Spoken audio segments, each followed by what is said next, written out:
Public sector is a leader in our society and in our economy, and can demonstrate both within themselves and to our citizens what are the steps that can be taken and what are the benefits of the steps being taken. And of course, it has its targets.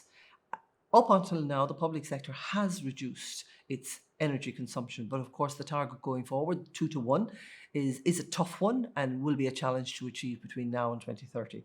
However, they can demonstrate for themselves how they can be leaders, but also they become something of a lighthouse, shall we say, in the society, in the community, for how others can also benefit from the experience and the learning journey that they've been on. Firstly, our targets for 2030 are challenging, so I don't think we should underestimate that.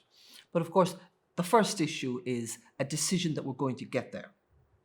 Identify, this is the objective, this is our target, this is where we're going to be.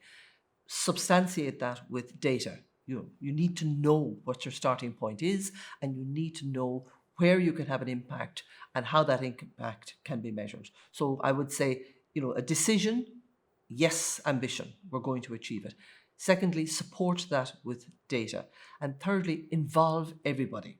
This is not a solution that can be delivered by one person. And I believe a very important element is when you get a success, celebrate it.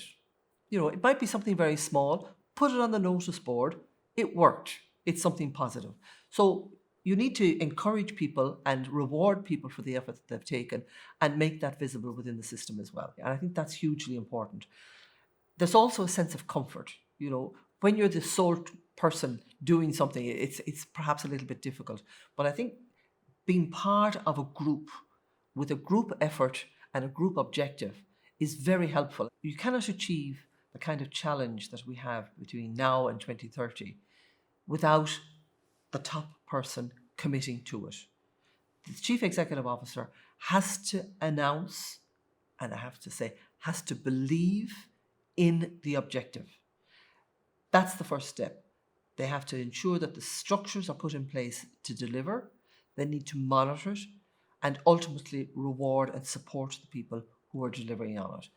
It cannot happen without the Chief Executive taking the leadership role.